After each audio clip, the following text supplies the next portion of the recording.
Hey YouTube, welcome back to Tinker Tools. Ryobi just came out with their new second generation of their top tier HP tools, so it's time to test the drill and impact driver today on Tinker with Tools.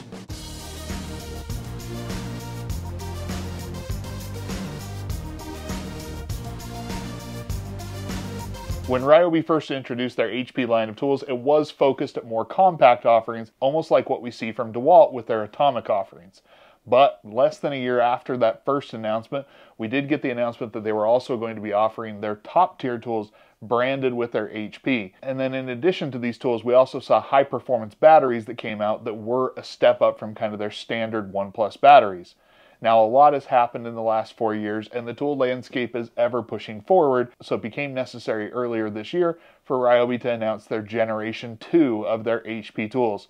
Today, we're going to be taking a look at the hammer drill and the impact driver and comparing them to that first generation of HP tools to kind of see what the difference is and what you can expect with this generational improvement. Now, the first tool that I want to talk about today is going to be the new 4-mode impact driver. In the first generation, I actually never owned the 4-mode impact driver. I only owned the variable speed model. Specs are going to be the same, so while I didn't have the speed modes, everything in terms of that top speed and top power should be the same on that impact driver. So just kind of a note of comparison, there is a 4-mode version of this impact driver too. Now with the new impact driver, we get improvements across the board in my opinion. Torque is going to be up, going from 2200 to 2300 inch-pounds of torque. You're also going to see a big increase in RPMs, and this is probably the one I'm most excited about. It went from 2900 in the old tool to 3400 in the new tool. Impacts per minute also saw an increase going from 4,000 to 4,200. In addition to that, the impact driver did get noticeably smaller. Ryobi's tools have never been the most compact in my opinion, so it was nice to see an actual noticeable improvement in the size of that impact driver. Now in terms of the rest of the tool, there is a lot that is going to be very similar.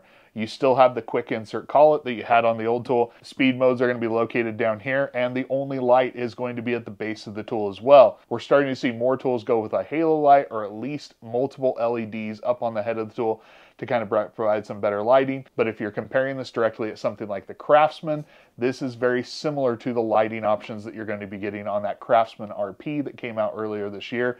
Now moving on to the drill, this is one that I think is a whole lot less noticeable which one is going to be the new versus the old. Now I do have the old drill sitting on a 2 amp hour battery, mostly because I ran out of 4 amp hours to set it on, but also it helps me distinguish because these tools are very similar in size. In fact, length is almost identical, and there's really just not as much differentiation, in my opinion, visually between the tools as what you are getting with the impact driver having it be noticeably smaller. Now, that doesn't mean that there's not a difference in the tool. The new drill bumps up 100 inch-pounds of torque, going from 750 to 850. RPMs increases ever so slightly, especially in speed 2, going from 2100 on the old drill to now 2150 in its top speed, speed 2 in the new drill. And although I didn't have anything on hand to be able to test the hammer setting on this tool, it did increase 3,000 blows per minute in the hammer drill setting, so I would expect that one to be improved as well. Overall though, other than the tool got a little bit more slender up in the body, visually they are going to be very similar. Once again, lighting down on the base of the tool, nothing up here on the head or underneath. It is going to be kind of very standard and similar to it that way. Now that's the differences on paper, but how are the tools actually going to perform different?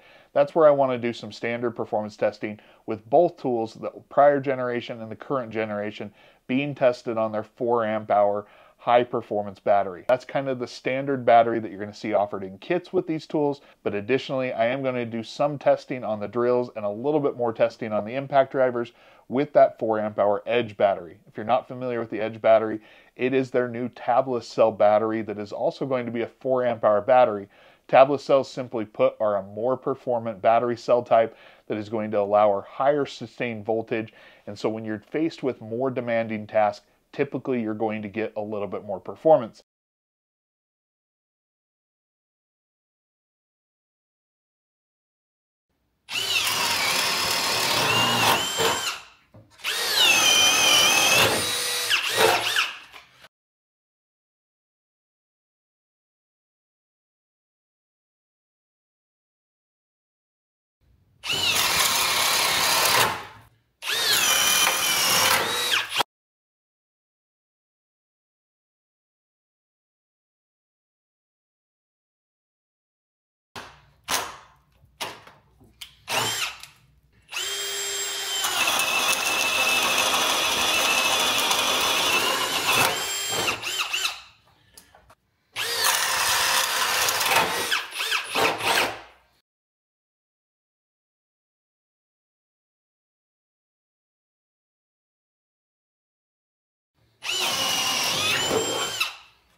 All right, now with that drill performance testing, the big thing here was the new drill is a big step forward, in my opinion, over the prior generation. And it's not so much on some of the smaller tests that you really notice it, even though there was improvement there, but it's how quickly the old drill had to step down into speed 1 to be able to accomplish a task. The 1¼ inch spider spade bit is where the old tool really had to step down, while the new drill just kind of powers through that test. From the first time that I picked up this drill and tried it out, it felt noticeably different from the prior generation, and it really just performs a lot better. Now, when you get up to its maximum stated capacity, which is that 2 1/8 bit that we did test there at the end, it does have to bump down into speed 1, where more professional-oriented brands are definitely able to do that type of test in speed 2. Even on the Edge battery, it did have to kick down into speed 1 to be able to complete that test. So this is not going to be a tool, in my opinion, that you're going to be able to run in speed 2 and do just about anything in.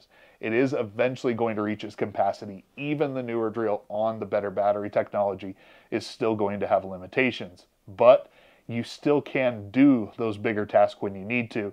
And I think the biggest thing is there's more that you can do at a faster speed, and it just feels like a more performant drill.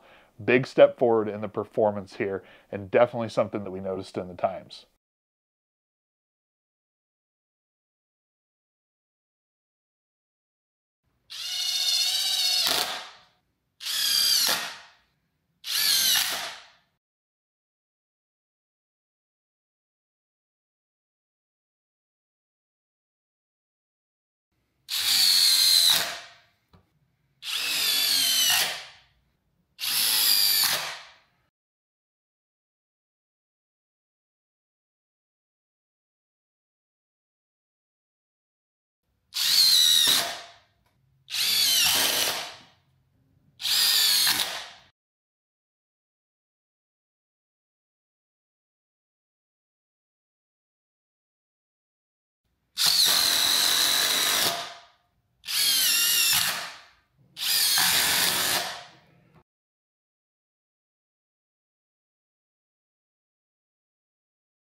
And then with that impact driver testing, that's one where we did see an improvement going from generation to generation, but in practical use of the tool, I just don't think it's going to be as noticeable until you really start to push it up to some of those more demanding tasks.